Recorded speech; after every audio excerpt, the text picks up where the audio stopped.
ao amin'ny horonan-tsary fanao ny isam-bolana izay entiny hanazavana ny fangataham-bavaka ampanaoviny ny Papa François no manao antsoavo tsy ho an'ny kristianina ihany fa ho an'ny olona tsara sitrapo rehetra hivavaka ho an'ny fanafoanana ny fanamelohana ho faty amin'ny lalan'ny firenena tsy misy ankanavaka maneran-tany mandritra ity volana septambra ity.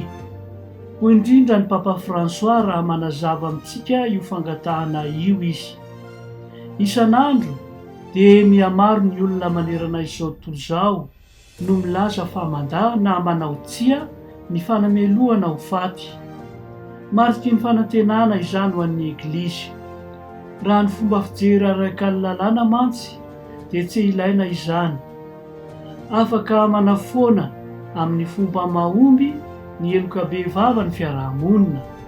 Nefa kosa tsy manafaka tanteraka ny olona nanao izany mba hanavotana ny tenany.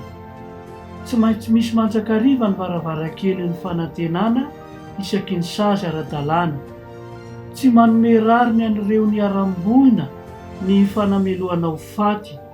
Ny mifanohitra amin'izany aza fa mampirisika azy hamaly faty izany. Ary izany dia manakana ny mety ho fanarenana azo atao amin'ny fanitsakitsahana ny rariny. Ankoatra izany, ny fanamelohana ho faty dia tsy azo ekena ara-moraly satria manimba ny fanomezana lehibe azontsika dia ny fiainana izany. Aoka tsy ho adinointsika fa hatramin'ny fotoana farany ny olona iray dia afaka mibebaka sy miova. Ary araka ny fanolovan'ny evanjely dia tsy azo ekena ny fanamelohana ho faty. Ny didin'Andriamanitra hoe aza mamono olona dia sady manondro ilay tsy manatsiny no mahakasika ihany koa ilay olomeloka. Koa miantso ny olona tsara sitrapo rehetra ary mba hihetsika amin'ny fanafoanana ny fanamelohana ho faty maneran-tany.